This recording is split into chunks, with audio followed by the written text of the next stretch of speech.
Hello friends, कैसे हैं आप लोग? ठीक होंगे। एग्जामिनेशन की तैयारी चलती रहनी चाहिए और कोशिश ये रहेगा कि आपकी एग्जामिनेशन ठीक ठाक ही चल रही होगी, है ना। तो उसी सिलसिले में नाइन्थ और टेंथ दोनों क्लासेस के लिए एक सर्कल का रिलेटेड थ्योरी है, जिसको बस चाहते हैं कि शॉर्ट में उसको रिवाइज कर दे। एंगल से रिलेटेड, कोड थ्योरम से रिलेटेड, कोड का मेजरमेंट से रिलेटेड होता है। मतलब सर्कल को ओवरऑल एक कुछ थ्योरम्स हैं जो रूल्स भी समझ सकते हैं ऐसे, अब वो आपका रिवाइज हो जाए, उसको कोशिश करते हैं कि आज हम कंप्लीट करें। स्पेशली नाइन्थ क्लास में ये सर्कल पे ज़्यादा क्वेश्चंस हैं या ज़्यादा चैप्टर्स हैं जो कि टेंथ में भी उससे रिलेटेड, मतलब टेंथ में डिटेल से आपके थ्योरम नहीं बताए गए हैं, लेकिन उससे रिलेटेड आपके क्वेश्चंस दिए गए हैं। तो आपको नाइन्थ का अगर थ्योरम पता है तो आप टेंथ में भी उससे रिलेटेड आप क्वेश्चंस बना सकते हैं। ठीक है, तो हम स्टार्ट करते हैं उसी में। तो सर्कल, जनरली सर्कल के बारे में पूरा circumference, area, radius, diameter, code, arc, ये मेरे हिसाब से ये बताने की ज़रूरत नहीं है, क्योंकि आप पढ़ रहे हैं तो ये सब बेसिक नॉलेज तो आपको होनी चाहिए। ठीक है, अब उससे रिलेटेड हम आते हैं कि अगर मान लें सर्कल अगर बनाते हैं तो सर्कल के बारे में एक सर्कल बनाते हैं, ये आपका सेंटर कहलाता है। ठीक है, तो अगर हमने एक ए और बी एक आर्क बनाया, ए बी क्या है आपका, एक आर्क है, एक सर्कमफ्रेंस का एक स्मॉलर पार्ट क्या कहलाता है आपका, आर्क कहलाता है। तो सबसे पहले हम ये देखते हैं एंगल को लेकर के, एंगल कंस्ट्रक्टेड या सबटेंडेंट की अगर बात करते हैं तो उसे रिलेटेड करते हैं। तो हमने बताया कि अगर सेम आर्क, एक आर्क दिया हो, एक आर्क से दो एंगल कंस्ट्रक्टेड हो रहे या सबटेंडेड हो रहे हो, एक सेंटर पे एक सर्कमफ्रेंस पे। ठीक है, हमने एक एंगल कंस्ट्रक्ट किया सेंटर पे और एक हमने कंस्ट्रक्ट किया सर्कमफ्रेंस पे, दो एंगल कंस्ट्रक्ट हुए, सर्कमफ्रेंस ये आपका टर्म्स हो गया। ठीक है, तो ये थ्योरम है आपका, ये वाले थ्योरम में समझना ये है कि जो सेंटर का जो एंगल होता है वो डबल हो जाता है सर्कमफ्रेंस के एंगल से। ठीक है, जब सेम सर्कल में ये अगर मान लीजिए कि ये आपका आर्क है, या इसको नहीं समझ में आया तो थोड़ा सा ये समझ लीजिए कि ये कोड है, या सेम बेस समझ लीजिए कि ये आपका ए बी एक कोड है। अगर सेम कोड से दो एंगल कंस्ट्रक्ट हो रहे, सबटेंड हो रहे, एक सेंटर पे एक सर्कमफ्रेंस पे, तो सेंटर का एंगल जो होगा वो डबल हो जाएगा सर्कमफ्रेंस के एंगल से। यानी अगर इसको लिखना चाहें तो लिखेंगे एंगल ए ओ बी जो हो जाएगा वो 2 into angle A C B के बराबर होगा। ये पहला टर्म्स। ठीक है, उसी तरीके से अगर मान लिया जाए कि एक एंगल कंस्ट्रक्टेड होता कुछ इस तरीके से, यहां डाल दे डी। अब इन्हें कहा कि सेंटर का एंगल सर्कमफ्रेंस के एंगल से डबल होता है, तो ऑब्वियसली ये भी आपका सर्कमफ्रेंस का एंगल है, तो ए ओ बी जो हो जाएगा, ऐसा लिख देते हैं, ए ओ बी जो हो जाएगा वो क्या हो जाएगा, angle 2 into angle A D B के बराबर होगा, क्योंकि ये भी तो सर्कमफ्रेंस के एंगल के बराबर है, तो ये भी, इसका भी क्या होगा, ये डबल हो जाएगा। अब ये दोनों इक्वेशन नहीं समझ सकते हैं कि ये इसके डबल है, ये भी इसके डबल है, तो ऑब्वियसली ये दोनों बराबर हो जाएगा। यानी आपका दूसरा थ्योरम ये निकल जाएगा कि अगर सेम आर्क से दो एंगल बन रहे हो दोनों सर्कमफ्रेंस पे, दोनों सर्कमफ्रेंस पे अगर एंगल बन रहा हो, सेम आर्क से दो एंगल बन रहा हो, दोनों कहाँ बन रहा हो, सर्कमफ्रेंस पे, तो दोनों का जो एंगल होता है वो क्या होगा, इक्वल होगा। यानी ये एंगल और ये एंगल आपस में इक्वल हो जाएगा। एंगल ए सी बी जो होगा वो बराबर होगा एंगल ए डी बी के। ये दूसरा आपका टर्म्स हो जाएगा। ये तो यहां से भी आप देख करके समझ सकते हैं। ठीक है, ये आपका कंसिडर हो गया। यही ध्यान रखना है, सेंटर का एंगल होगा तो वो डबल हो जाएगा सर्कमफ्रेंस के एंगल से। ठीक है, बस इतना ही दिमाग में रखना है। ये थ्योरम से क्या होगा, बहुत सारे क्वेश्चंस होंगे, कंस्ट्रक्शन दिया जाएगा, इस तरीके से दिया जाएगा जो बनाना होता है। ठीक है, एक और हम इसमें पढ़ते हैं कोड को लेकर के, एंगल सबटेंडेड होता है तो कैसा टर्म्स आते हैं डिस्टेंस के बीच में। तो एक और पढ़ते हैं, ये दो आपका हो गया एंगल से रिलेटेड। एक अब आते हैं कोड के मेजरमेंट को लेकर के।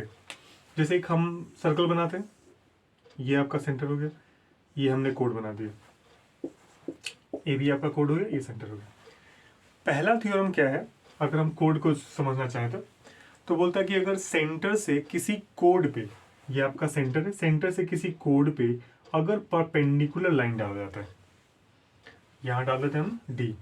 पहला कंडीशन में ये है कि अगर ये कहे कि ओडी जो है वो परपेंडिकुलर है ए बी का, यानी ओडी जो है वो परपेंडिकुलर है ए बी पे, तो इसका मतलब ये है कि ये बाइसेक्ट भी करेगा, यानी OD bisect A B, then A D equals to D B. अगर कंडीशन अगर परपेंडिकुलर है तो ये बाइसेक्ट करेगा, बस इसी का कन्वर्स है आपका थ्योरम में। दूसरा कंडीशन क्या है कि अगर ये ऐसा कह दे कि ये जो है ओडी जो है बाइसेक्ट करता हो किसको, ए बी को। दूसरे कंडीशन में ये कहता हो कि ये 90 डिग्री नहीं है और बोलता है क्या करता हो, ये बाइसेक्ट करता हो। ठीक है, जब ये बाइसेक्ट करता हो तो हम ये कह सकते हैं कि ये जो है क्या है तुम्हारा, ओडी जो है परपेंडिकुलर होगा ए बी पे।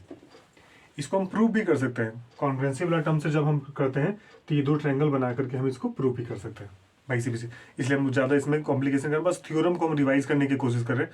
बस थ्योरम आप उससे क्या कर सके, मोटा मोटी आपका रिवाइज हो जाए। ठीक है, तो एक थ्योरम आपका ये हो जाएगा कि अगर कोई सेंटर से किसी कोड पे, सेंटर से किसी कोड पे अगर कोई परपेंडिकुलर लाइन डाला जाता है तो इसका मतलब ये है कि वो कोड को बाइसेक्ट करेगी। पहला ये हो जाता है। इसी का कन्वर्स में जब पढ़ते हैं तो क्या बोलते हैं कि अगर कोई सेंटर से लाइन आ रहा हो और कोड को बाइसेक्ट कर रहा हो तो इसका मतलब ये है कि वो परपेंडिकुलर लाइन होगी। बस इसी का उल्टा है वो। ठीक है, ये होगा टर्म्स में। एक और कोड से रिलेटेड टर्म्स है कि अगर एक ही सर्कल में दो कोड बने हो, एक ही सर्कल में दो कोड बने हो, जैसे हमने एक कोड बनाया ए बी, एक कोड बनाया सी डी, ये आपका क्या है, सेंटर। ठीक है, तो बस लॉजिकल चीज़ पर थोड़ा सा ध्यान दीजिएगा। अगर हम बोलते हैं ये कि अगर कोई सर्कल में, किसी एक सर्कल में दो कोड बने हैं, दोनों कोड की लेंथ इक्वल हो, कंडीशन क्या है, if A B equals to C D. अगर A B equals to C D तो इसके दो आउटकम्स आ सकते हैं। अगर ये बोलते हैं कि दो कोड इक्वल है, किसी एक सर्कल में दो कोड इक्वल है, तो इसके दो आउटकम्स आ सकते हैं। पहला वो कि वो सेंटर से इक्वल डिस्टेंस पे होगा, जैसे वो है, यहाँ ई डाल देते हैं, यहाँ एफ डाल देते हैं। अगर ऐसा कंडीशन है तो दो आउटकम्स आ सकते हैं। दो आउटकम्स क्या, कि ओ एफ जो होगा वो ओ ई के बराबर होगा, यानी दोनों कोड जो होगा सेंटर से इक्वल डिस्टेंस पे होगा, पहला कंडीशन। दूसरा, ये पहला आउटकम्स हो गया। दूसरा आउटकम्स क्या है कि जो एंगल पे, ट्रायंगल पे, मतलब एक ट्रायंगल जो कंस्ट्रक्ट करते हैं या दोनों उसी कोड के द्वारा सेंटर पे कंस्ट्रक्टेड या सबटेंडेड एंगल जो होगा वो इक्वल होगा। ठीक है, पहला अगर दो कोड है तो क्या करेगा, दोनों कोड जो होगा वो सेंटर पे इक्वल एंगल कंस्ट्रक्ट करेगा, यानी एंगल ए ओ बी जो होगा वो बराबर होगा एंगल सी ओ डी के। अगर ये एक बराबर है तो ये दोनों कंडीशन में क्या कर सकते हैं, बराबर कर सकते हैं। ये दो थ्योरम का हम मिक्सअप कर दिए। कंसिडर समझना कि अगर किसी सर्कल में दो कोड अगर इक्वल है, ठीक है, तो इसका मतलब ये है कि सेंटर से वो इक्वल डिस्टेंस पे है, सबसे पहला बात। दूसरा ये कि दोनों जो होगा वो इक्वल एंगल कंस्ट्रक्ट करेगा, कहाँ पे, सेंटर पे। क्लियर हुआ? ठीक है, अब आते हैं इसमें कि अगर मान लिया जाए कि इक्वल ना हो, कंडीशन अगर बड़ी और छोटी का हो, जैसे अगर हम यहां लिखते हैं कि ए बी जो हो अगर ग्रेटर हो सी डी से, पहला कंडीशन तो इक्वल था तब ये था। अगर यहां बोल देंगे कि एक कोड जो ए बी है वो बड़ा है सी डी से, ठीक है, तो एक थ्योरम ये है कि आपको याद रखना है कि जो कोड की लेंथ बड़ी होगी इसका मतलब है कि वो सेंटर से नियरर होगी। कोड की लेंथ या कोड का जो बड़ा छोटा जो हम लोग बोले ना, ये बड़ी है छोटी है, तो इसका मतलब ये कि अगर कोई कोड अगर बड़ी दे रही है, इसका मतलब ए बी अगर बड़ा है सी डी से, तो इसका मतलब ये है कि वो सेंटर से क्या है, नियरर है, और सी डी जो छोटी है वो इसका मतलब है, मतलब बड़ी है, इसका मतलब क्या है तुम्हारा, फिर से एक बार देख लो। अगर किसी कोड में, किसी सर्कल में दो कोड दिया हुआ है और ये कंपेयर कर रहा है कि एक कोड जो है दूसरी कोड से क्या है आपकी, बड़ी है या छोटी, जो भी अब यहाँ बोले सी डी जो छोटी है कंसिडर। तो अगर ये जो बोल रहा हो कि अगर ए बी अगर ग्रेटर है, ये कोड अगर बड़ी है, इसका मतलब ये है कि वो सेंटर से नियरर है। जैसे जैसे वो सेंटर के नज़दीक बढ़ेगा कोड की लेंथ क्या होगी, बड़ी होगी, और वही जो लॉन्गेस्ट कोड होता है वो डायमीटर कहलाता है, यानी सेंटर से क्रॉस करेगा। ठीक है, तो इसका इसे साफ से समझ लेना कि जैसे जैसे कोड की लेंथ, कोड जो होगा सेंटर की ओर बढ़ेगा उसकी लेंथ बढ़ेगी। तो सिंपल सा मतलब है कि अगर कोड की लेंथ अगर बढ़ी है इसका मतलब है कि वो सेंटर से नियरर होगा। जो कोड की लेंथ छोटी है इसका मतलब है कि वो सेंटर से फारर होगा। यानी कि अगर ऐसा कंडीशन है कि ए भी अगर बड़ा है तो ओ ई जो हो जाएगा ये छोटा हो जाएगा, किससे, ओ एफ से। ठीक है, अब उल्टा ही है, अगर छोटा है तो बड़ा, बड़ा है तो छोटा, मतलब जो जितना बड़ा होगा कोड वो इतना ही नियरर होगा। ठीक है, ये ध्यान में रखना है, जो कोड जितना बड़ा होगा वो सेंटर से उतना नियरर होगा, जो कोड जितना छोटा होगा वो सेंटर से उतना दूर होगा। ठीक है, एक सर्कल में। ठीक है ना, ये हो गया। मेरे हिसाब से ये एंगल को लेकर के या कोड को लेकर के इतना काफी आपका थ्योरम है। ठीक है, अब इसमें आते हैं एक ट्रापीजियम को लेकर के। एक ट्रापीजियम को साइक्लिक ट्रापीजियम कह रहा था, साइक्लिक क्वाड्रिलेटरल। आपके सर्कल में एक साइक्लिक क्वाड्रिलेटरल का रिलेटेड एक थ्योरम है जिससे रिलेटेड क्वेश्चन आते हैं, जो थोड़ी एक दो ट्रिक है उसमें। ऐसे तो 3 थ्योरम उसमें साइक्लिक क्वाड्रिलेटरल का, लेकिन साइक्लिक क्वाड्रिलेटरल का आप टर्म समझ लीजिए कि कहते हैं किसको है, उसके बाद ये समझना इजी हो जाएगा। जैसे एक हम सर्कल बनाते हैं, ठीक है, ये आपका सेंटर हो गया। साइक्लिक क्वाड्रिलेटरल का मतलब क्या होता है कि वैसा क्वाड्रिलेटरल जिसके चारों पॉइंट्स या चारों वर्टेक्स जो होंगे वो क्या होंगे, आपके सर्कमफ्रेंस पे होंगे। ये आपका सर्कमफ्रेंस है। मान लिया कि ऐसे ही रैंडमली क्वाड्रिलेटरल बना लेते हैं। ठीक है, A B C and D, ये आपका क्या कहलाएगा, साइक्लिक क्वाड्रिलेटरल, क्योंकि इसके चारों वर्टेक्स जो है कहाँ पे बन रहे हैं, आपके सर्कल पे बन रहा है। ये आपका साइक्लिक क्वाड्रिलेटरल हो गया।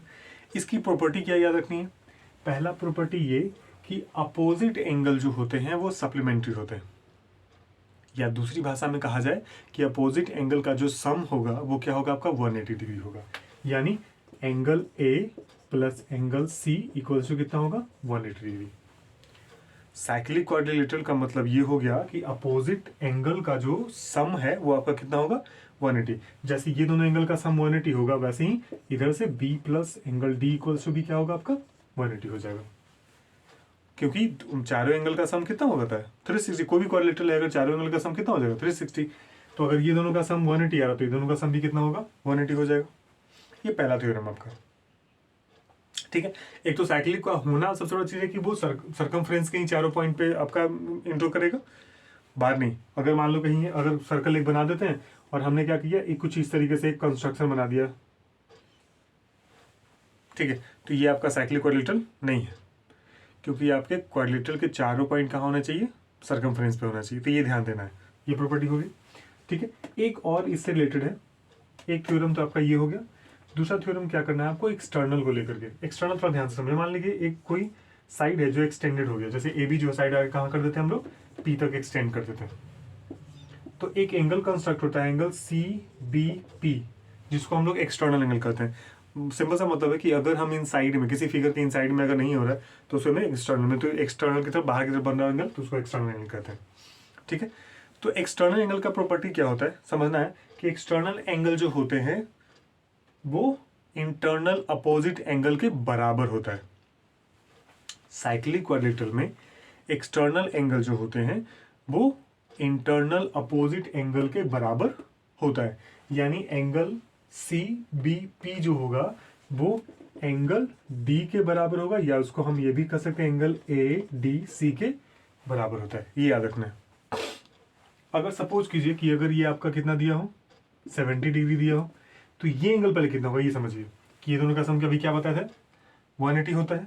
तो अगर ये 70 है तो ये हो जाएगा 110 डिग्री। तो राइट एंगल से भी निकाल सकते हैं, मतलब ये स्ट्रेट लाइन एंगल से भी निकाल सकते हैं। कितना हो जाएगा आपका 70। ये आप साफ समझ सकते हैं कि जो एक्सटर्नल एंगल है वो कितना है आपका, इक्वल होता है साइक्लिक क्वाड्रिलेटरल में।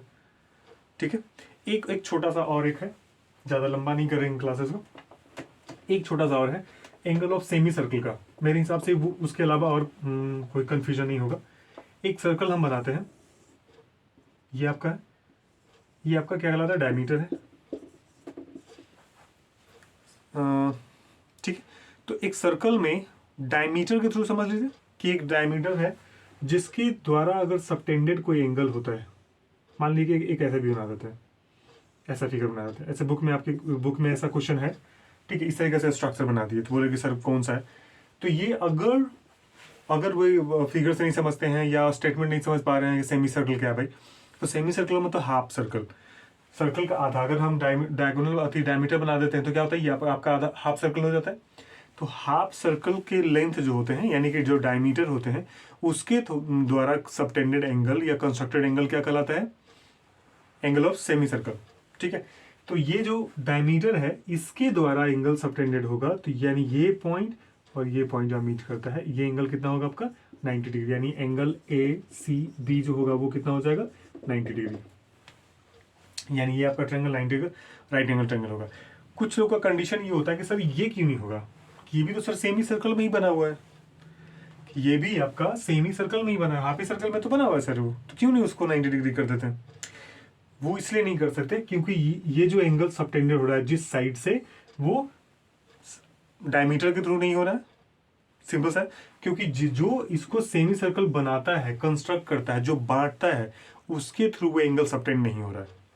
एक पॉइंट तो ठीक है, दूसरा पॉइंट क्या करता है, वो अलग पॉइंट से जा रहा है। अगर ये पॉइंट अगर यहाँ होता, अगर हम इसी लाइन को हम ये अगर कंस्ट्रक्ट कर देते तो हम कह सकते थे कि ये एंगल जो होगा तो आपका कितना हो जाएगा? जैसे इसमें क्या करता है, एंगल ए डी बी जो होगा वो 90 डिग्री हो सकता है।